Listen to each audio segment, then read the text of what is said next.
আসসালামু আলাইকুম। Technique easy এডুকেশনের পক্ষ থেকে আপনাদের সবাইকে জানাচ্ছি আন্তরিক শুভেচ্ছা এবং অভিনন্দন। প্রিয় শিক্ষার্থীরা, চলে আসলাম নতুন আরও একটা পর্ব নিয়ে। আজকের পর্বে আমরা দিনাজপুর বোর্ড 2025 সালে আসা এই সৃজনশীল প্রশ্নটা ইজি হায়ার ম্যাথ বই থেকে সমাধান করব।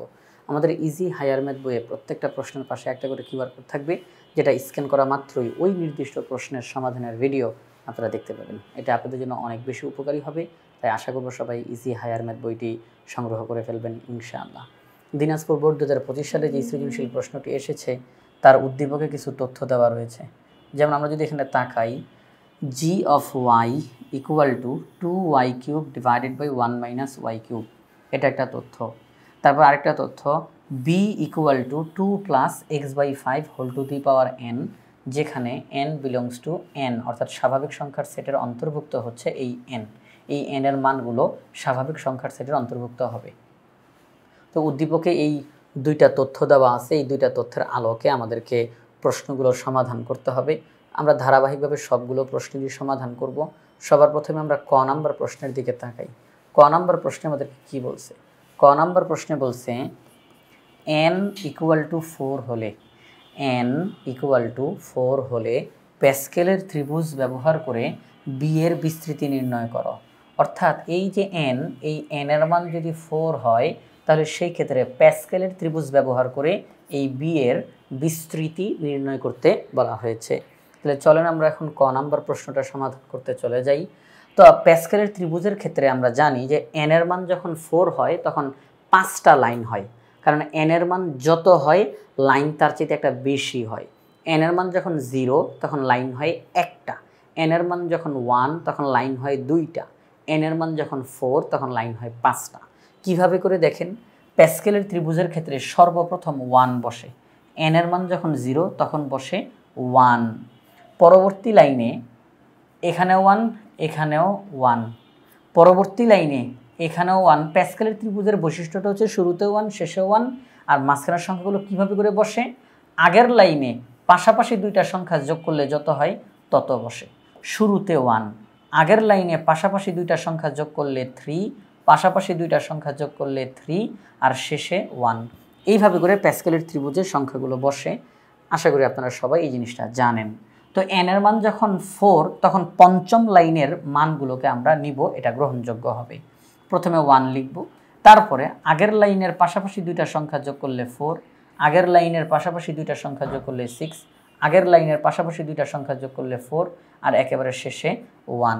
তাহলে এই যে লাইনটা, এই লাইনের সংখ্যাগুলোকে আমরা গ্রহণ করব, এই লাইনের সংখ্যাগুলোকে আমরা গ্রহণ করব, কারণ n এর মান যখন 4 হয় তখন আমরা এই সংখ্যাগুলো পাই। আচ্ছা, এই সংখ্যাগুলো কি? এগুলো হচ্ছে সহগ। আমরা যখন কোনো একটা বিস্তৃতি করতে যাই, আমরা যখন পদগুলোকে একদম ভেঙে ভেঙে বিস্তারিতভাবে লিখি, তখন ওই পদগুলোর সহগ কত হবে এখানের মধ্যে সেই মানগুলো চলে আসছে। যখন আমরা a প্লাস বি হোল স্কোয়ারের সূত্র লিখি, দেখেন a প্লাস বি হোল স্কোয়ারের সূত্র আমাদের তো সবার মুখস্থ আছে, a square plus 2ab plus B square. দেখেন a plus B whole square যখন আমরা ভেঙে বিস্তারিতভাবে লিখলাম তখন এক একটা পদের সহগ হিসেবে কি আসলো? a স্কোয়ারের সহগ 1, 2ab, ab-র সহগ 2, বি স্কোয়ারের সহগ 1। তাহলে আমরা কি পেলাম? 1 পেলাম, তারপরে 2 পেলাম, তারপরে 1 পেলাম। আচ্ছা, এটা কখন পেলাম? যখন পাওয়ার হিসাবে 2 আছে, পাওয়ার হিসাবে 2 আছে। যখন পাওয়ার হিসাবে 2 থাকে তখন আমরা যখন এটাকে ভেঙে বিস্তারিতভাবে লিখি তখন যেই পদগুলো পাওয়া যাবে তাদের সহগ হবে 1, 2, 1। তাহলে দেখেন এখানে আমাদের কিন্তু সেটা দেওয়া আছে, এই যে 1, 2, 1। এটা হচ্ছে n এর মান যখন 0, n এর মান যখন 1, n এর মান যখন 2, n এর মান যখন 3, n এর মান যখন 4। তাহলে n এর মান যখন 2 হয় তখন এটা হয় 1, 2, 1, অর্থাৎ এক একটা পদের সহগ। তাহলে n এর মান যখন 4 তখন এই সহগগুলো আমরা পাই। প্রথম পদের সহগ 1, দ্বিতীয় পদের সহগ 4, তৃতীয় পদের সহগ 6, চতুর্থ পদের সহগ 4, পঞ্চম পদের সহগ 1। যদি একটু বই থেকে আপনাদেরকে দেখাই, এই যে আপনাদের মূল বইয়ে এটা উল্লেখ করা রয়েছে। ব্লেইস প্যাসকেল তিনি প্রথম এই জিনিসটা ব্যবহার করেন। আচ্ছা, তো এখন আমরা অঙ্কের মধ্যে চলে যাই। আমাদেরকে প্যাসকেলের ত্রিভুজ ব্যবহার করতে বলেছে, আমরা ঠিক এইভাবে করে লিখব। লেখার পরে এবার আমরা বিস্তৃতি নির্ণয় করতে যাব। আমরা সাধারণত যখন কোনো বিস্তৃতি নির্ণয় করতে যাই, আমরা সাধারণত যখন আমি একটু দেখাই আপনাদেরকে, a plus B whole to the power n এর মান 4, যেহেতু প্রশ্নে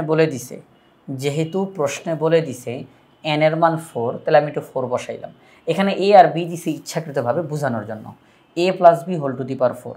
দেখেন এটা আমরা একটু ভেঙে লিখি, তখন কীভাবে করে লিখি, 4 factorial 0 into a to the power 4 minus 0 into b to the power 0, এইভাবে করে লিখি কিনা বলেন। অর্থাৎ NCR into a to the power n minus r into b to the power r, আমরা এইভাবে করে লিখি, তাই না?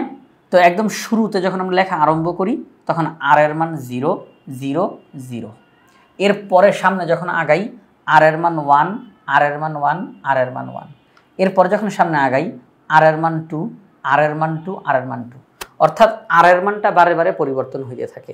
যততম পদে থাকি r এর মানটা 1 কম হয়। আমি প্রথম পদে আসি তাহলে r এর মান 1 কম হবে, তাহলে 0। আমি দ্বিতীয় পদে আসি, দ্বিতীয় শব্দটা কি বলছি, দ্বিতীয় পদে আসি r এর মান 1 কম হবে, 2 থেকে 1 বিয়োগ করলে 1 হয়, তাহলে দ্বিতীয় পদে r এর মান 1। এই যে 4 factorial 1 into a to the power 4 minus 1 into b to the power 1। এরপর আমি 3 নম্বর পদে যদি যাইতে চাই, তৃতীয় পদে, তাহলে 1 কম হবে। তৃতীয় পদ কি বললাম, তৃতীয় 3, 1 কম হবে, তাহলে 2, 4 factorial 2 a to the power 4 minus 2 b to the power 2। তাহলে যততম পদে যাই r এর মান তার চেয়ে 1 কম হয়। তো এই যে এইভাবে করে যে ভেঙে ভেঙে লিখতেছি না, সবাই একটু খেয়াল করেন, এইভাবে যে ভেঙে ভেঙে লিখতেছি, এখানে মূলত এই যে 4 ফ্যাক্টোরিয়াল 0, এই যে 4 ফ্যাক্টোরিয়াল 1, এই যে 4 ফ্যাক্টোরিয়াল 2, এদের মানগুলোই মূলত এই যে এখানের মধ্যে চলে আসছে। এই যে 1 4 6 4 1, আপনারা যখন ক্যালকুলেটর ব্যবহার করে 4 ফ্যাক্টোরিয়াল 0 এর মান বের করবেন 1 বের হবে, 4 ফ্যাক্টোরিয়াল 1 এর মান বের করবেন 4 বের হবে, 4 ফ্যাক্টোরিয়াল 2 এর মান বের করবেন তখন 6 বের হবে, এরপর আরও সামনে আগাবো তখন বের হবে 4, আরও সামনে আগাবো তখন বের হবে 1। অর্থাৎ ওই সহগগুলো মূলত এই মানগুলো আমরা প্যাসকেলের ত্রিভুজের মাধ্যমে সরাসরি পেয়ে যাই।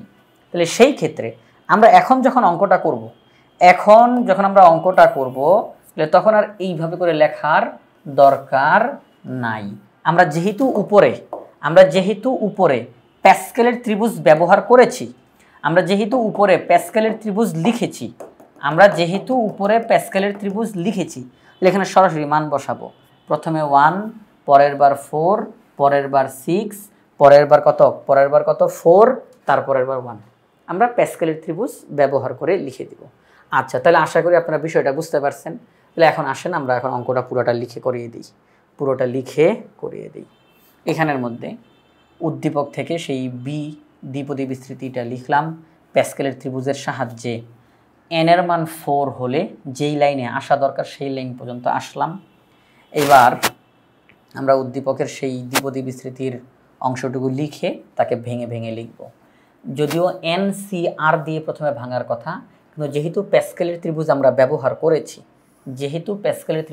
করেছি, তাহলে প্রথমে 1 বসবে, আমরা 1 বসিয়ে দিলাম। এরপরে কি বসার কথা মনে আছে?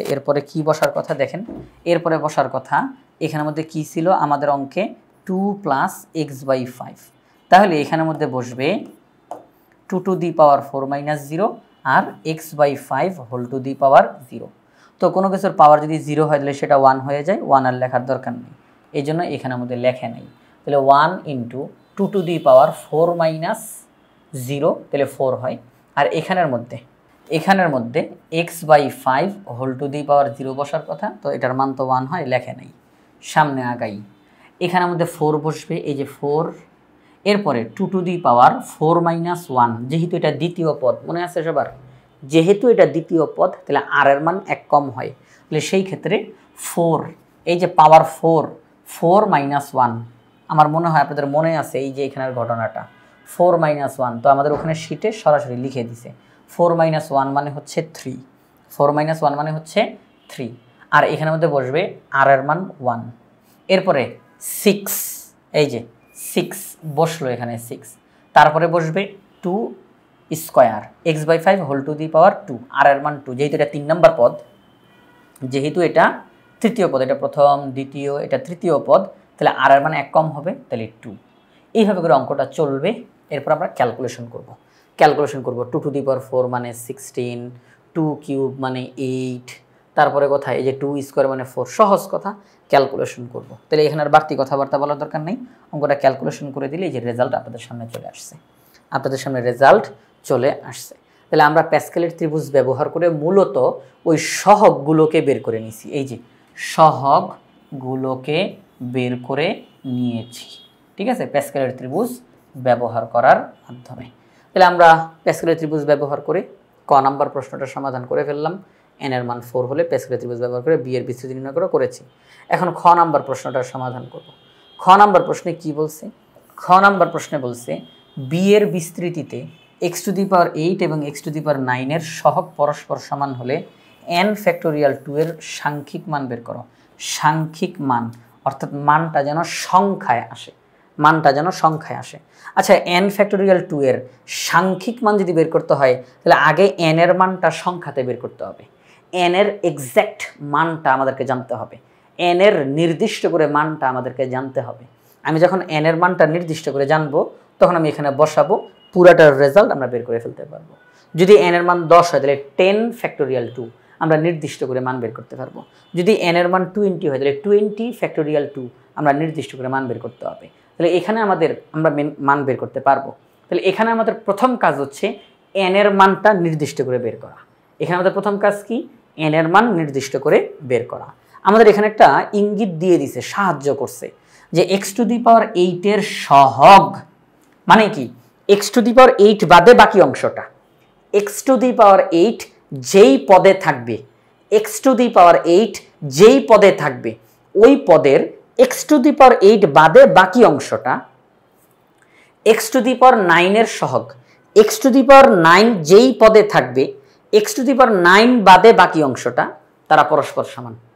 x⁸ এর সহগ x⁹ এর সহগ। তাহলে x⁸ যেই পদে আছে, হ্যাঁ, যেই পদে x⁸ আছে আর যেই পদে x⁹ আছে, আমরা যেই কাজটা করব x⁸ বাদে বাকি যে অংশটা এটা হচ্ছে x⁸ এর সহগ, x⁹ বাদে বাকি অংশটা এটা হচ্ছে x⁹ এর সহগ। আমাদেরকে প্রশ্নে বলে দিচ্ছে যে x⁸ এর সহগ x⁹ এর সহগ তারা পরস্পর সমান, এই যে সমান কথাটা বলে দিছে, এখান থেকে আমরা খুব সহজেই n এর মান এই যে নির্দিষ্ট করে n এর মানটা বের করে ফেলতে পারবো। তাহলে চলেন আর কথা না বাড়িয়ে আমরা x⁸ এর সহগ বের করব, x⁹ এর সহগ বের করব। এখন কথা হলো x⁸ এর সহগ এটা পাইতে হলে আমাকে অঙ্ক আরম্ভ করে অনেক দূর পর্যন্ত যেতে হবে। x এর পাওয়ার 0, x এর পাওয়ার 1, x এর পাওয়ার 2, x এর পাওয়ার 3, কারণ অঙ্কের একদম প্রথম যেই পদ সেখানে আর এর মান কত হয় আমাকে একটু বলেন। একদম x এর প্রথম যেই পদটা মানে অঙ্কের একদম শুরুতে যেই পদটা সেখানে আর এর মান কত হয়? 0, তাই না? আর এর মানটা 0 হয় না? বলেন 2 + x/5 whole to the power n, তাহলে n/r into 2 to the power n - r into x/5 whole to the power r। তাহলে এই সিস্টেমটা ফলো করে আমাদেরকে এখন অঙ্কটা লিখতে হবে। তাহলে সেই ক্ষেত্রে n/c যেহেতু আমি প্রথম পদে আছি তাহলে r এর মান 1 কম হবে, তাহলে r এর মান হবে 0, তাহলে n/c 0 2 to the power n - 0 x/5 whole to the power 0। r এর মান কত? 0 প্রথম পদ, তাহলে r এর মান 0। দ্বিতীয় পদ r এর মান কত হবে? 1, দ্বিতীয় পদে r এর মান 1, তাহলে n/c 1 এই যে দ্বিতীয় পদ r এর মান 1 2 টু দি পাওয়ার n - 1 এরপর x/5 whole to the power 1 r এর মান 1। তাহলে দেখেন একটা জিনিস খেয়াল করেন, x এর পাওয়ার 0 x এর পাওয়ার 1, তাহলে r এর মান যত এখানে x এর মান তত হচ্ছে। এই অঙ্কটার ক্ষেত্রে r এর মান যত x এর পাওয়ার তত হবে, r এর মান যত x এর পাওয়ার তত হবে। তাহলে আমাদেরকে বলছে x⁸। আচ্ছা x⁸ আমি কখন পাবো একটু চিন্তা করেন তো। আমি x⁸ কখন পাবো? যখন আমি এখানে 8 পাবো তখন x⁸ হবে। যখন আমি এখানে 8 পাবো তখন আমার x টু দি পাওয়ার 8 হবে। আচ্ছা এখানে 8 পাওয়া মানে কি, এখানেও 8 পাওয়া, এখানেও 8 পাওয়া, তার মানে r এর মান 8 হবে। r এর মান কত হবে 8। তাহলে r এর মান 8 পেতে হলে আমাকে অনেক দূর পর্যন্ত যেতে হবে না বলেন? আমি মাত্র তো এখানে 0 লিখছি, মাত্র 1 লিখছি, তারপরে 2 লিখবো, তারপরে 3 লিখবো, তাহলে 8 পর্যন্ত যাইতে অনেকক্ষণ সময় লাগবে। তো এত লম্বা না করে অঙ্কের সাধারণ পদের মাধ্যমে আমরা নির্দিষ্ট করে একটা পদের মধ্যে পৌঁছাই যেতে পারি, নির্দিষ্ট করে একটা পদের মধ্যে পৌঁছাই যেতে পারি। r এর মান 8, আমি r এর মান 8 পাওয়ার জন্য সরাসরি ওই পদের মধ্যে পৌঁছাই যেতে পারবো। এত কিছু আমার লিখতে হবে না, এত কিছু আমার লিখতে হবে না, আমি একদম সরাসরি r এর মান 8 ওখানে পৌঁছাই যেতে পারবো, সরাসরি r এর মান 8 সেখানে পৌঁছাইয়া যাইতে পারবো। এটার সিস্টেমটা কি? এটার সিস্টেমটা কি? এটার সিস্টেম হচ্ছে সাধারণ পদ নির্ণয় করা। কি নির্ণয় করা? সাধারণ পদ নির্ণয় করা। সাধারণ পদ নির্ণয় করা। দেখেন সাধারণ পদ, তো সাধারণ পদ যখন আমরা নির্ণয় করতে যাই, এই যে টিতে টার্ম বোঝানো হয়, টার্ম, টিতে টার্ম বোঝানো হয়, টি আর প্লাস 1 এইভাবে করে লিখতে হয়। আপনি নির্দিষ্ট করে যেই পদটা বের করতে চান এইভাবে লিখতে হবে, টি আর প্লাস 1। পরবর্তীতে এন সি, এই যে আর এর মানটা ইনটু এখানে যা থাকে, এখানে তো কোনো কিছু নাই, এটা যা থাকে, আচ্ছা আমি দেখাই দিই, এখানে তো 2 আছে, দেখাই দিই, 2 to the power n minus r into x by 5 whole to the power x by 5 whole to the power r. আচ্ছা তো এখন দেখেন কি হইল জিনিসটা, আমি যততম পদ বের করতে চাই, আমি আর এর মান 1 কম লিখছি, আমি 5তম পদ বের করতে চাই, 5তম পদ, তাহলে আমি কি লিখবো 4 প্লাস 1, তাহলে এখানের মধ্যে N C 4 2 to the power n minus 4, আমি কিন্তু 4 লিখছি শুধুমাত্র আপনাদেরকে বোঝানোর জন্য, আমি মুছে ফেলবো এখনই, হ্যাঁ আমি মুছে ফেলবো এখনই। দেখেন আমি 5তম পদ বের করতে চাই, তাহলে আর এর মান কত হবে 4, আর এর মান কত হবে 4, এই যে আর এর মান 4, আর এর মান 4, আর এর মান 4, ওখানে যেহেতু 4 আসছে তাহলে x এর পাওয়ার 4 হবে। আচ্ছা আমার কি ওটা দরকার? আমার দরকার তো 8, আমার কি দরকার 8 দরকার, তাহলে আমি আর এর মান 8 লাগবে, আমার আর এর মান 8 লাগবে, তাহলে এই আর এর মান 8 লাগবে, তাহলে 8 প্লাস 1, আর এর মান 8, তাহলে n সি 8, তাহলে এখানের মধ্যে 2 to the power n minus 8, এখানের মধ্যে x by 5 whole to the power 8, এই তো আমি x টু দি পাওয়ার 8 পাবো, x টু দি পাওয়ার 8 আমি পাবো। তাহলে সেই ক্ষেত্রে আমাকে যে কাজটা করতে হবে, আচ্ছা এখানের মধ্যে x এর পাওয়ার 8 5 এর পাওয়ার 8 একটু ভেঙে লিখি, হ্যাঁ একটু ভেঙে লিখি, x এর পাওয়ার 8 5 এর পাওয়ার 8, x এর পাওয়ার 8 5 এর পাওয়ার 8। আচ্ছা আমি যদি x টু দি পাওয়ার 8টাকে ঠিক তার পাশেই গুণ আকারে লিখি, কোনো আপত্তি আছে আপনাদের? কোনো আপত্তি আছে? আমার মনে হয় না কোনো আপত্তি থাকার কথা। তাহলে আমি উপর থেকে x টু দি পাওয়ার 8কে সরায় লিখলাম, অর্থ কিন্তু একই, মান কিন্তু একই, অঙ্ক কিন্তু চেঞ্জ হয় নাই, অঙ্ক কিন্তু চেঞ্জ হয় নাই, ঠিক আছে। তাহলে x টু দি পাওয়ার 8কে পাশে গুণ আকারে লিখলাম, তাহলে উপরে থাকলো 1। তাহলে x টু দি পাওয়ার 8 এর সহগ যদি বের করতে যাই, সবাই একটু খেয়াল করি, x টু দি পাওয়ার 8 এর যদি সহগ বের করতে চাই, x টু দি পাওয়ার 8 বাদে বাকি অংশটা হচ্ছে সহগ। x টু দি পাওয়ার 8 এর সহগ কতটুকু? x টু দি পাওয়ার 8 এর সহগ কোনটা? এইটা। x টু দি পাওয়ার 8 বাদে বাকি অংশটা হচ্ছে x টু দি পাওয়ার 8 এর সহগ। একই সিস্টেমে আমরা যদি এখন x টু দি পাওয়ার 9 এর সহগ বের করতে চাই, x টু দি পাওয়ার 9 এর সহগ, তাহলে দেখেন x টু দি পাওয়ার 8 এর সহগ, এখান থেকে আমরা just x two the power 8 কে বাদ লিখে দিলাম, x টু দি পাওয়ার 8 এর সহগ, x টু দি পাওয়ার 8 বাদে বাকি অংশটা, x টু দি পাওয়ার 8 এর সহগ, x টু দি পাওয়ার 8 বাদে বাকি অংশটা।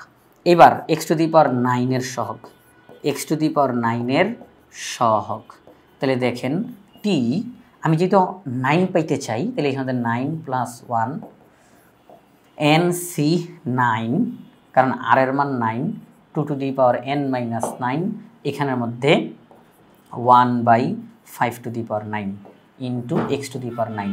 তো এক্স টু দি পাওয়ার 9 তো লেখার দরকার নাই, এক্স টু দি পাওয়ার 9 বাদে বাকি অংশটা সহগ, এক্স টু দি পাওয়ার 9 বাদে বাকি অংশটা সহগ। ঠিক আছে, আমরা কি বুঝতে পারছি বিষয়টা, যেখানে ঘটনাটা কি ঘটলো? ওকে, আশা করি আমরা সবাই ক্লিয়ার, বিস্তারিতভাবে ব্যাখ্যা দিয়েছি।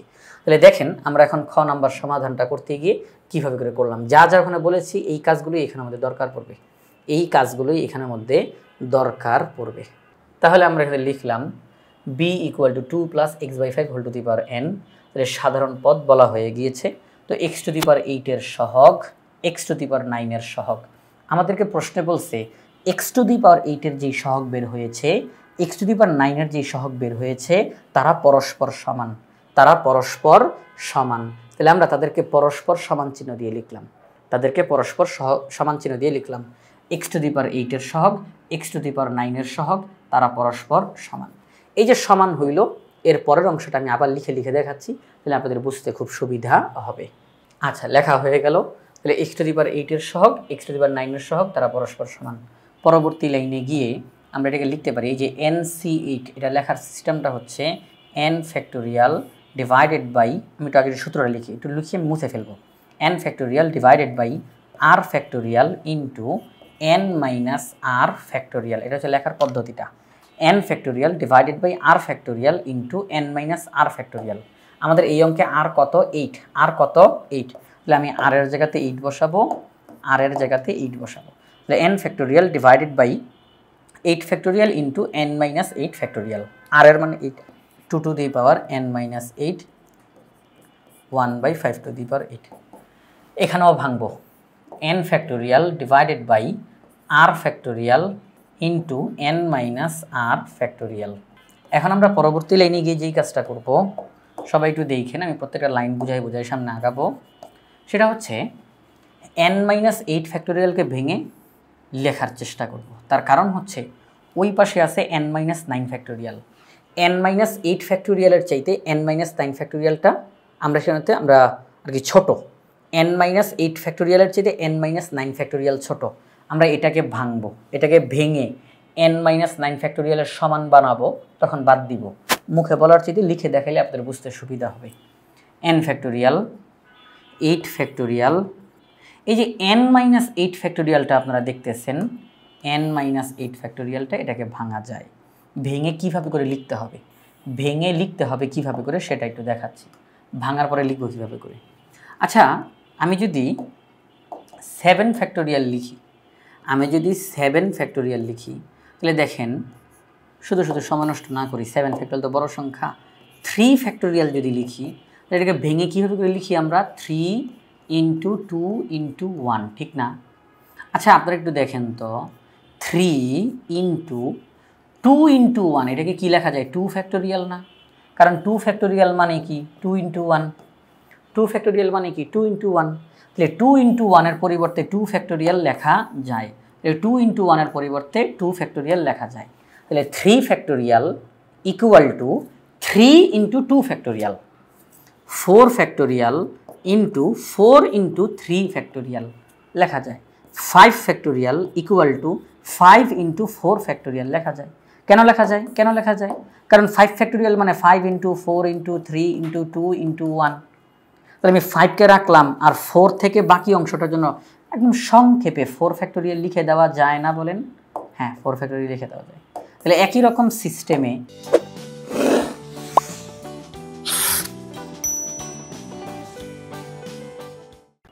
n মাইনাস 8 ফ্যাক্টোরিয়াল, তাহলে n মাইনাস 8, আরও এক কমবে n মাইনাস 9, আরও এক কমবে n মাইনাস 10, এভাবে করে এটা কমতে কমতে থাকবে। তো আমরা এখন যেই কাজটা করব, আমরা এত দূরে যাওয়ার দরকার নেই। আমরা এখানে n মাইনাস, একটু আগে তো আপনারা দেখেছেন, তো n minus 8 factorial, n minus 8 into n minus 9 factorial লেখা যায়। ওই যে 3 ফ্যাক্টোরিয়াল, 3 ইন্টু 2 ফ্যাক্টোরিয়াল লেখা যায় না? একই সিস্টেমে n minus 8 factorial, n minus 8 into n minus 9 factorial, এইভাবে করে আমরা লিখতে পারি। তাহলে এই জিনিসটাই বোঝানোর জন্য ওখানে গেলাম। তো চলেন আমরা আবার আমাদের আগের জায়গাতে ব্যাক করি। তাহলে n মাইনাস 8 ফ্যাক্টোরিয়ালকে লেখা যাবে n minus 8 into n minus 9 factorial into 2 to the power n minus 8, 1/5 to the power 8। এখানে এসে n ফ্যাক্টোরিয়াল, 9 ফ্যাক্টোরিয়ালকে ভাঙা যায় 9 into 8 factorial, n minus 9 factorial. কেন এগুলো করতেছি আপনারা এখনই এটা বুঝতে পারবেন যে ঘটনাটা আসলে কি ঘটবে। 2 to the power n minus 9, 1/5 to the power 9। এখন আমরা যেই কাজটা সবাই সবাই সবাই সবাই এই যে কষ্টগুলো করলাম না, এই যে দেখেন উপরে আছে n ফ্যাক্টোরিয়াল, উপরে আছে n ফ্যাক্টোরিয়াল বাদ বাদ, নিচে আছে 8 ফ্যাক্টোরিয়াল 8 ফ্যাক্টোরিয়াল বাদ, নিচে আছে n-9 ফ্যাক্টোরিয়াল, নিচে আছে n-9 ফ্যাক্টোরিয়াল বাদ। ঠিক আছে, বাদ হয়ে গেছে। আচ্ছা, তাহলে আমরা এখন এখানের মধ্যে খুব সহজে লিখে ফেলতে পারি। এখানে তো উপরে কি আছে, কিছু নাই, তাহলে 1, আর নিচে কি আছে n-8। আচ্ছা ঠিক আছে,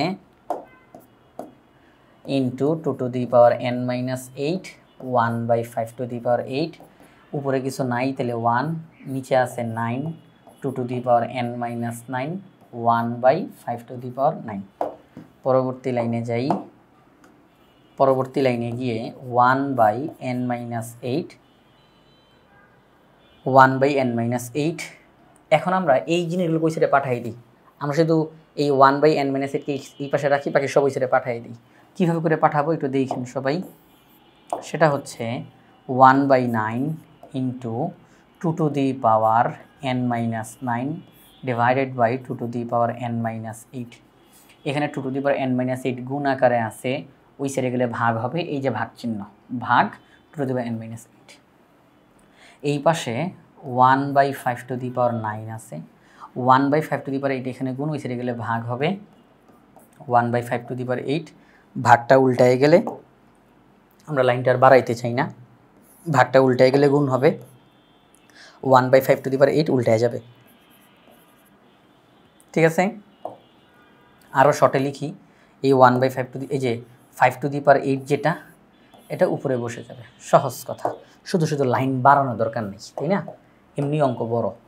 আচ্ছা, 1/n-8, এবার এখান থেকে একটু হিসাব নিকাশ করি, 1/9, এখানের মধ্যে 2 to the power n-9 minus n plus 8, কারণ ভিত্তি একই থাকলে, মাঝখানে ভাগ চিহ্ন থাকলে উপরের পাওয়ার থেকে নিচের পাওয়ার বিয়োগ যায়। এই যে সূত্রটা, a to the power m divided by a to the power n equal to a to the power m minus n। ভিত্তি একই থাকলে, মাঝখানে ভাগ চিহ্ন থাকলে উপরের পাওয়ার থেকে নিচের পাওয়ার বিয়োগ যায়, ইন্টু এখানেও একই কাজ, 5 টু দি পাওয়ার 8 মাইনাস 9। পরবর্তী লাইন 1/n-8, এখানে 1/9 ইন্টু এখানে কত হয় 2 টু দি পাওয়ার -1, তারপরে ইন্টু 5 টু দি পাওয়ার -1। পরবর্তী লাইনে যেতে চাই, পরবর্তী লাইনে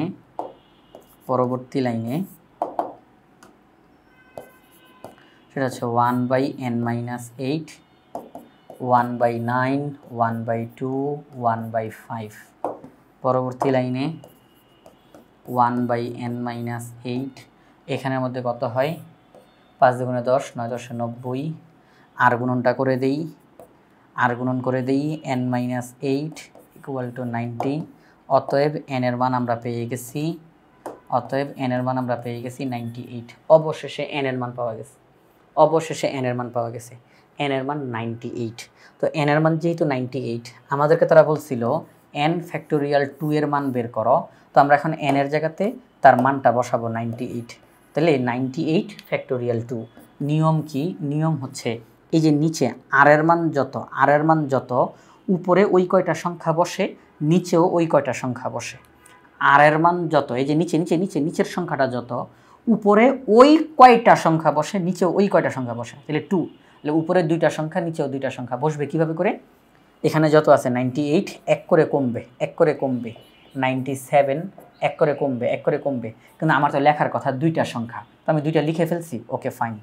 নিচে এই যে 2 এক করে কমবে, আমার তো লেখার কথা 2টাই, যে 2টা লেখা হয়ে গেছে। তো এখন হিসাব নিকাশ করে আমরা ক্যালকুলেশন করব, 2 98 মধ্যে কয়বার যায়, 49 বার যায়, 49 বার যায়। হ্যাঁ, তাহলে 49 দিয়ে 97কে গুণ করলে কত হয়, 49 দিয়ে 97কে গুণ, 49 দিয়ে 97কে গুণ 4753, 4753। অবশেষে আমরা এই অঙ্কটার সমাধান বের করলাম, যে সেটি হচ্ছে 4753। হ্যাঁ, তাহলে আমাদের অঙ্কটা খুব সুন্দরভাবে সম্পন্ন হলো, কিন্তু এখানে তো অঙ্কটা বড় ছিল, তো এই জন্য কিছু করার নাই, পুরা ভেঙে দেখানোর চেষ্টা করেছি, কোনো তাড়াহুড়া করি নাই, প্রত্যেকটা লাইন ব্যাখ্যা দেওয়ার চেষ্টা করলাম। 4753 বের হয়েছে অঙ্কটা। কেউ কেউ ভাবতে পারেন যে স্যার একটা অঙ্ক সমাধান করতে গিয়ে এতক্ষণ সময় লেগে যাইতেছে। দেখেন, আপনি পরীক্ষার হলে আপনি নিজে চুপচাপ করে অঙ্কটা সমাধান করবেন, তখন তো কাউকে বুঝাইতে হবে না। কিন্তু এখন আমাদেরকে এই ভিডিওটা যারা দেখবে সবাই যেন খুব ভালোভাবে অঙ্কটা বুঝতে পারে, এজন্য লাইন বাই লাইন তার ব্যাখ্যা দিয়ে দিয়ে আমরা সামনে আগাইতেছি। এই জন্য ভিডিওটা অনেক বড় হইতেছে। তো যারা এই ভিডিওটা শুরু থেকে শেষ পর্যন্ত ভালো করে দেখে ফেলবে, তাদের এই অঙ্কটাও হবে এবং এই রিলেটেড আরও যত অঙ্ক আসবে তারা খুব ভালোভাবেই পারবে ইনশাআল্লাহ। তো এই জন্য এখানে কোনো তাড়াহুড়া করতেছি না, ব্যাখ্যা দিতেছি। ভিডিওটা বড় হইলেও আমরা কোনো কিছু করতেছি না, হোক বড় হোক, কিন্তু ব্যাখ্যাটা সঠিকভাবে স্টুডেন্টরা পাক।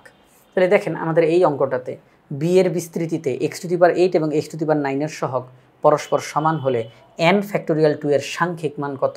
তো আমরা অঙ্কটা করে n এর মান পেয়েছি 98, 98 ফ্যাক্টোরিয়াল 2 তার সাংখ্যিক মান বের হয়েছে 4753। কত বের হয়েছে? 4753। এখন আমরা যাব গ নাম্বার প্রশ্নে। গ নাম্বার প্রশ্নে বলছে জি অফ ওয়াই। এই যে গ নাম্বার প্রশ্নে বলছে জি অফ ওয়াইকে আংশিক ভগ্নাংশে প্রকাশ করার জন্য। এটা একটা বড় অঙ্ক, আংশিক ভগ্নাংশের অঙ্ক। তাহলে এটা একটা বড় অঙ্ক, জি অফ ওয়াইকে আংশিক ভগ্নাংশে প্রকাশ করার জন্য। উদ্দীপকে আমরা দেখতেছি g of y equal to 2y³ divided by 1 - y³। এটা দেওয়া আছে, এটাকে আংশিক ভগ্নাংশে প্রকাশ করতে হবে। চলেন এটাকে আমরা আংশিক ভগ্নাংশে প্রকাশ করি। আমরা জি অফ ওয়াই উদ্দীপক থেকে লিখলাম। আচ্ছা, এখন আমাদেরকে দেখতে হবে যে লবের মধ্যে যেই বহুপদী আছে তার মাত্রা ও হরের মধ্যে যেই বহুপদী আছে তার মাত্রা সমান সমান, নাকি লবের মাত্রার চাইতে হরের মাত্রাটা বড়, কেমন, এটা দেখতে হবে। যদি আমরা দেখি যে লবের মাত্রা আর হরের মাত্রা সমান সমান, অথবা লবের মাত্রা ও হরের মাত্রার চাইতে বড়, লবের মাত্রা ও হরের মাত্রা সমান, অথবা লবের মাত্রা ও হরের মাত্রার চাইতে বড়, তাহলে বুঝতে হবে এটা অপ্রকৃত ভগ্নাংশ। অপ্রকৃত ভগ্নাংশ হলে প্রথমেই একটু কাজ করে নিতে হয়, অতিরিক্ত কিছু কাজ করে নিতে হয়। আমরা আমাদের এই অঙ্কের মধ্যে দেখতেছি y এর পাওয়ার হচ্ছে 3, তার মানে লবের মাত্রা 3, হরের মাত্রা 3। লবের মাত্রা হরের মাত্রা পরস্পর সমান। তো যেহেতু লবের মাত্রা হরের মাত্রা পরস্পর সমান, তাহলে এটা অপ্রকৃত ভগ্নাংশ। বাড়তি কাজটা করতে হবে। বাড়তি কাজটা কি? বাড়তি কাজটা হলো, সহজ করে বলে দিই, একদম সহজ করে। বাড়তি কাজটা হচ্ছে আমরা দেখব যে লবের মধ্যে ওই মাত্রাযুক্ত পদ যেটা, লবের মাত্রাটা যেটা, ওই মাত্রাযুক্ত যেই পদ, সেই পদটাকে আমরা ভাগ করব হরের মধ্যে মাত্রাযুক্ত পদ দ্বারা। লবের মধ্যেও বহুপদী, হরের মধ্যেও বহুপদী। লবের মধ্যে লবের মাত্রাযুক্ত যেই পদ তাকে ভাগ করব হরের মধ্যে যেই বহুপদী আছে সেখানে মাত্রাযুক্ত যেই পদ, মানে পুরাটা না, মাত্রাযুক্ত পদ দ্বারা ভাগ করব। তাহলে এখানের মধ্যে y³ এই যে -y³ দ্বারা ভাগ করব, -y³ দ্বারা ভাগ করব। তাহলে y³ কাটা, রেজাল্ট হিসাবে থাকে -2। কত থাকে? -2। এই যে -2 থাকে, এই -2কে আমাদের অঙ্কের মধ্যে অন্তর্ভুক্ত করতে হবে। যখন অপ্রকৃত ভগ্নাংশ থাকে তখন এইরকমভাবে কাজটা করে নিতে হয়। ওকে, ফাইন। তাহলে এখন দেখেন 2y³ ডিভাইডেড বাই 1 - y³। আচ্ছা, 1-এর উপরে কিন্তু একটা কিউব যদি আমরা কল্পনা করি, মানে ভাবি, তাহলে কিন্তু কোনো সমস্যা হয় না, অঙ্কের মান কোনো পরিবর্তন হয় না। কারণ 1³ মানে তো 1, 1⁵ মানে 1, 1⁴ মানে 1, তাহলে 1⁵ মানে হচ্ছে 1। কিন্তু এইভাবে যদি আমি কল্পনা করি, আমার অঙ্কের মধ্যে একটা সূত্র আসবে যেটা আমার জন্য সহজ হবে। কারণ সবসময় হরকে ভেঙে উৎপাদকে বিশ্লেষণ করে লিখতে হয়। আংশিক ভগ্নাংশের অঙ্ক করতে গেলে হরকে ভেঙে উৎপাদকে বিশ্লেষণ করে লিখতে হয়। আচ্ছা, তাইলে এই যে 1³ - y³, 1কে যদি মনে মনে a বলি আর y কে যদি b বলি, তাহলে a³ - b³ এর সূত্র অ্যাপ্লাই করতে পারবো। তাহলে a³ - b³ এর সূত্র a - b into a² plus ab plus b²। আমরা সেই সূত্রটা অ্যাপ্লাই করলাম, এটা উৎপাদকের সূত্র। 1 - y into 1 - y into 1 + y + y², এটা উৎপাদকের সূত্র। 1 - y এটাও উৎপাদক, 1 + y + y² এটাও উৎপাদক। ওকে, ফাইন। তাহলে এখন আমরা জি অফ ওয়াই বলতে এটা বুঝলাম, জি অফ ওয়াই বলতে এটা বুঝলাম। আমরা এখন এটার আংশিক ভগ্নাংশে রূপান্তর করব, অঙ্কটা শেষ হয়ে যাবে। তাহলে আমরা এটাকে লিখলাম। আংশিক ভগ্নাংশ করতে গেলে সবার প্রথমে লিখি ধরি। এই যে জি অফ ওয়াই, অভেদ চিহ্ন দিতে হবে, এটাকে অভেদ চিহ্ন বলা হয়, আইডেন্টিটি, অভেদ চিহ্ন দিলাম। এবার ওই যে যেটা বলেছিলাম যে লবের মাত্রা আর হরের মাত্রা হয় সমান, অথবা লবের মাত্রা হরের মাত্রা যদি বড়, তাহলে এটা অপ্রকৃত। তাহলে অপ্রকৃত হইলে কীভাবে কী করতে হয় আগেই বলেছি, আর রিপিট করলাম না। তো এখানে -2 বসলো। কীভাবে করে বসলো মনে আছে তো সবার? -y³ দিয়ে এটাকে ভাগ করলে -2 থাকে, তাহলে -2। তারপরে প্লাস চিহ্ন দিব, তারপরে কি দিব? প্লাস চিহ্ন দিব। প্লাস চিহ্ন দেওয়ার পরে যেই কাজটা আমাদেরকে করতে হবে, সেটা হচ্ছে, সবাই একটু খেয়াল করি, সেটা হচ্ছে এই যে হর 1 - y, এটা একটা উৎপাদক। এই উৎপাদক একটা ভগ্নাংশের নিচে লিখব। 1 + y + y², এটা আরেকটা উৎপাদক, এটা আরেকটা ভগ্নাংশের নিচে লিখব। এখন এখানে y এর পাওয়ার 1 দেখা যাচ্ছে, তার মানে কোনো ভেজাল নাই, তাহলে উপরে শুধু এই। এখানে y এর পাওয়ার 2 দেখা যাচ্ছে, তাহলে y এর পাওয়ার 2, তার মানে y এর মান 2টা, তাহলে 2টা অক্ষর লিখতে হবে, উপরে 2টা অক্ষর লিখতে হবে। তো 2টা অক্ষর কীভাবে করে লিখব? সিস্টেমটা হচ্ছে, আগেরবার যেই অক্ষরটা লিখেছি এখন তার পরের অক্ষরটা লিখব। এই অঙ্কের মধ্যে চলক হিসেবে যা আছে y, এই অঙ্কের মধ্যে চলক হিসেবে যা আছে তা লিখব গুণ আকারে, প্লাস আরেকটা ইংরেজি অক্ষর লিখব। তাহলে আবার একটু বলতেছি, যখন y এর পাওয়ার 1 থাকে কোনো ভেজাল থাকে না, উপরে জাস্ট একটা ইংরেজি অক্ষর। যখন y এর পাওয়ার হিসেবে 2 থাকে তখন উপরে একটা উপরে 2টা ইংরেজি অক্ষর লিখতে হয়। ঠিক আছে, উপরে 2টা ইংরেজি অক্ষর লিখতে হয়। লেখার সিস্টেমটা কি? সেটা হচ্ছে এটার পরের অক্ষরটা লিখলাম, অঙ্কের মধ্যে যেই চলক আছে সেটা গুণ আকারে লিখলাম, প্লাস আরেকটা ইংরেজি অক্ষর। Okay fine. এখন আমাদের এই অঙ্ক সমাধান করতে হলে a b c এই 3টার মান বের করতে হবে। তো আপনারা সবাই ইতিমধ্যে আংশিক ভগ্নাংশ অঙ্ক খুব ভালো করেই পারেন আশা করি। আমরা এটাকে 1 নং সমীকরণ দিলাম। 1 নং সমীকরণের বাম পক্ষের হরে যা আছে এই হর দ্বারা উভয় পক্ষকে আমরা গুণ করব। গুণ করে যা আসে তা লিখলাম, তাকে বললাম 2 নং সমীকরণ। কয় নং সমীকরণ? 2 নং সমীকরণ বললাম। হ্যাঁ, এটা 2 নং সমীকরণ। আচ্ছা, এখন আমরা চিন্তা করব যে এই অঙ্ক করতে হলে আমার কয়টা মান দরকার? a b c 3টা মান দরকার। আমি কি চলকের 3টা মান পাবো কিনা? চলক মানে y এর কি 3টা মান পাবো কিনা? আমি যদি y এর 3টা মান পাই, তাহলে ওই 3টা ইংরেজি অক্ষরের মান খুব সহজে বের হয়ে যাবে। আমরা দেখতেছি এখানে 1 - y আছে, হর হিসেবে যা থাকে তাকে =0 ধরতে হয়। তাহলে আমরা দেখলাম y এর মান 1।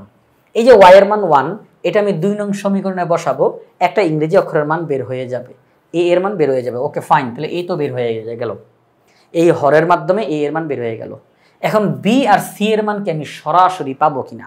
আমি দেখতেছি 1 + y + y², 1 + y + y² যদি 0 বলি, এখান থেকে সরাসরি y এর মান পাওয়া যায় না।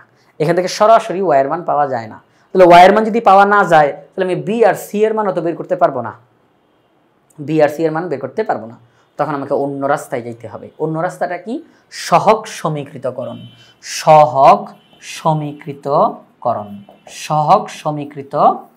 করতে হবে। এই সহগ সমীকৃতকরণ কিভাবে করে সেটি হচ্ছে 2 নং সমীকরণটা যা আছে লিখলাম, এবার এটাকে আরো ভেঙে ডিটেইলসে লিখব। -2 দ্বারা গুণ, তারপরের লাইনে গিয়ে এটা দ্বারা আবার এটাকে গুণ, মানে যতটা ভেঙে করা যায় পুরোপুরিভাবে ভেঙে লিখব। -2 দ্বারা এটাকে গুণ করা যায় তো গুণ করব, লিখলাম। এবার এটা দ্বারা এটাকে গুণ করা যায় তো লিখব। -2 দ্বারা এটাকে গুণ, এই যে +2y দ্বারা এটাকে গুণ, মানে পুরাটা গুণ করে লিখব। সহজ কথা, জটিল করার দরকার নাই। সহজ কথাকে জটিল করার দরকার নাই, আমরা এটা গুণ করে লিখব। গুণ করে লেখার পরে তাকে আমরা বলবো 3 নং সমীকরণ। আর এই 3 নং সমীকরণটা লিখেছি মূলত সহগ সমীকৃতকরণ করার জন্য। কিভাবে করে একটু পরে বলতেছি, আগের কাজগুলো করে ফেলি। তাহলে 2 নং সমীকরণ, 3 নং সমীকরণ লেখা হয়ে গেল। ওই যে হর 1 - y, এখান থেকে y এর মান সরাসরি পাওয়া সম্ভব। তাহলে y এর মান 1 পেয়েছি। y এর মান কত পেয়েছি? 1। সেই 1 আমরা 2 নং সমীকরণে বসাবো। যে আমরা বললাম 2 নং সমীকরণে y এর মান 1 বসিয়ে দিলাম। 2 নং সমীকরণ এই লাইনটা, এখানে যেখানেই y দেখব সেখানেই 1 বসিয়ে দিব। বসানোর পরে এই রেজাল্ট আসলো, a এর মান 2/3, একদম ফিক্সড, নির্দিষ্ট করে বের হয়ে গেছে a এর মান 2/3। এখন b আর c এর মান তো আমরা বের করতে পারতেছি না, কারণ এখানের এই যে হর যেটা আছে এখান থেকে সরাসরি y এর মান আসে না, তো b আর c এর মান আমি সরাসরি বের করতে পারতেছি না। সহগ সমীকৃত করতে হবে। কীভাবে করে করব? আমি এই 3 নং সমীকরণে তাকাবো, দেখবো y এর পাওয়ার সবচেয়ে বড় কত, y এর পাওয়ার সবচেয়ে বড় কত। আমরা দেখতেছি y এর পাওয়ার সবচেয়ে বড় 3, তাহলে y কিউব, তারপরে y স্কোয়ার, তারপরে y, তারপরে ধ্রুবপদ। আমরা এখান থেকে যেই কয়টার দরকার আমরা ওই কয়টার সহগ সমীকৃত করব। শব্দটা বলতেছি সহগ, আমরা সহগ নিয়ে কাজ করব। কি নিয়ে কাজ করব? সহগ নিয়ে কাজ করব। আমরা সবার প্রথমে y কিউব এর সহগ নিয়ে কাজ করব। 3 নং সমীকরণের বাম পক্ষ ডান পক্ষ উভয় পক্ষে চোখ দিয়ে শুধু y কিউবের দিকে তাকাবো, y কিউবের সহগগুলোকে লিখব। আচ্ছা, 3 নং সমীকরণে y কিউবের সহগ কত? 2 আর কি, বাম পক্ষে y কিউবের সহগ 2, ডান পক্ষে y কিউবের সহগ 2। তাহলে আমরা 2 = 2, এখান থেকে কোনো ইংরেজি অক্ষরের মান বের হইছে, b এর মান বের হইছে, c এর মান বের হইছে। তাহলে এই অঙ্কের মধ্যে y কিউব নিয়ে লাভ হইল না, এটা আমাদের কপাল, কিছু করার নেই, আমাদের কপাল, এটা কিছু করার নেই। তাহলে y কিউব নিয়ে লাভ হয় নাই। এবার আমরা y স্কোয়ারের আর কি শরণাপন্ন হব। 3 নং সমীকরণে এসে আমরা কেবলমাত্র y স্কোয়ারের দিকে তাকাবো চোখ দিয়ে। বাম পক্ষে y স্কোয়ার দেখাই যাচ্ছে না। কেন দেখা যাচ্ছে না? কারণ y স্কোয়ারের সহগ হচ্ছে 0, এই জন্য y স্কোয়ারকে দেখা যাচ্ছে না। y স্কোয়ারের সহগ হচ্ছে 0, এই কারণে y স্কোয়ারকে দেখা যাচ্ছে না, কারণ 0 দিয়ে গুণ দিলে সেটা 0 হয়ে যায়, আর লেখার দরকার পড়ে না। তার মানে আমরা বুঝলাম বাম পক্ষে যেহেতু y স্কোয়ারকে দেখা যাচ্ছে না, তার মানে এটার সহগ 0। তাহলে আমরা যার সহগ বের করতে চাই তাকে যদি আমরা বাম পক্ষে দেখতে না পাই, বুঝবো সেটা আছে, সহগটা 0, এই জন্য দেখা যাচ্ছে না। ওকে, এবার ডান পক্ষে তাকাই। y স্কোয়ারের সহগ -2, y স্কোয়ারের সহগ +2, y স্কোয়ারের সহগ +a, y স্কোয়ারের সহগ -b। ওকে, -2 + 2 বাদ, 0 = a - b। তাহলে b = a, এর মান আমরা বের করেছি 2/3। তার মানে আমরা b এর মান 2/3 পেয়ে গেলাম। b এর মান কত পেয়ে গেলাম? 2/3 পেয়ে গেলাম। ব্যাস, এই তো। তাহলে y স্কোয়ার নিয়ে আলহামদুলিল্লাহ আমাদের কাজ হয়েছে। y স্কোয়ারকে নিয়ে আমরা যখন অঙ্কটা করলাম, আমরা b এর মান পেয়ে গিয়েছি 2/3। আচ্ছা, একই সিস্টেমে তাহলে আমরা এই যে এখন জিনিসটা একটু দেখাই দিই আপনাদেরকে, জিনিসটা একটু দেখাই দেই। এই যে 3 নং সমীকরণে y স্কোয়ারের সহগ সমীকৃত করে পাই 0 = a - b। ওই যে +2 - 2 আর লেখে নাই, যে এটা লেখার আর কি দরকার। আচ্ছা, তো আপনারা লিখেন, সমস্যা নেই। তাহলে এই অঙ্কটা করার পরে আমরা b এর মান পেয়ে গেলাম 2/3। এখন আমরা আবার 3 নং সমীকরণে যাব। আমাদের তো a এর মান বের হইছে, b এর মান বের হইছে, c এর মান কি বের হইছে? তাহলে c এর মান এখনো বের করা বাকি। আমরা y কিউব দিয়ে দেখেছি লাভ হয় না, y স্কোয়ার দিয়ে একটা মান পেয়েছি। এখন আমরা y এর সহগ সমীকৃত করব। কার সহগ সমীকৃত? y এর সহগ সমীকৃত করব। তাহলে বাম পক্ষে এই যে 3 নংয়ে আসবো। বাম পক্ষে y কে দেখা যাচ্ছে না। কেন দেখা যাচ্ছে না? কারণ y এর সহগ 0। ডান পক্ষে আসি, y এর সহগ -2, y এর সহগ +2, তারপরে y এর সহগ a, y এর সহগ a, তারপরে y এর সহগ b, তারপরে y এর সহগ -c। আচ্ছা, -2 + 2 বাদ, তাহলে 0 = a + b - c। তারপরে -c যদি এই সাইডে চলে আসে, তাহলে c = a + b। আচ্ছা, তাহলে c = a এর মান 2/3, b এর মান 2/3। তাহলে আমরা সেই ক্ষেত্রে বলতে পারি যে উপরে 2 + 2 অর্থাৎ 4/3। তাহলে c এর মান কত? 4/3। c এর মান কত? 4/3। এই যে এই অংশটা এখানের মধ্যে করে দেওয়া হয়েছে। আমরা c এর মান 4/3 পেয়ে গেলাম। এখন তাহলে a b c সবার মান পাওয়া হয়ে গেছে। তাহলে আমরা এখন 1 নং সমীকরণ যেটা লিখেছিলাম, আমাদের মূল যেই লাইনটা 1 নং সমীকরণ, সেখানে আমরা মানগুলো বসিয়ে দিব। 1 নং সমীকরণ লিখতে গিয়ে আবার সেই অভেদ চিহ্ন দিব। a এর মান 2/3, b এর মান 2/3, c এর মান 4/3। এখানে 2/3 × y + 4/3। আমরা এই yটাকে 2 এর সাথে লিখতে পারি, 2y/3 + 4/3। তাহলে সেই ক্ষেত্রে 3 2y + 4। আচ্ছা, তার মানে এখানে আমি ডাইরেক্ট বলতে পারি উপরে 2y + 4, নিচে 3। আচ্ছা, এখন লেখার সিস্টেমটা একটু বোঝার চেষ্টা করি। এটা একটা ভাগ চিহ্ন, ভাগ চিহ্নের উপরে একটা ভগ্নাংশ আছে। যদি ভাগ চিহ্নের উপরে ভগ্নাংশ থাকে তাহলে লবটাকে উপরে রেখে দিব আর হরটাকে একেবারে নিচে নামাই দিব, হরটাকে একেবারে নিচে নামাই দিব। দেখেন 2টাকে উপরে রাখলাম, 3টাকে একেবারে নিচে নামিয়ে দিলাম। একই কাজ এখানে, এই যে ভাগ চিহ্ন, ভাগ চিহ্নের উপরে ভগ্নাংশ আছে, তাহলে 2y + 4 তাকে উপরে রাখবো আর এই 3টাকে একেবারে নিচে নামাই দিব, যে 3টাকে একেবারে নিচে নামাই দিব। ব্যাস, তাহলে আমাদের অঙ্কটা কমপ্লিট হয়ে গেল। আমাদেরকে বলা হয়েছিল জি অফ ওয়াইকে আংশিক ভগ্নাংশে প্রকাশ করো, আমরা জি অফ ওয়াইকে আংশিক ভগ্নাংশে প্রকাশ করে দিলাম।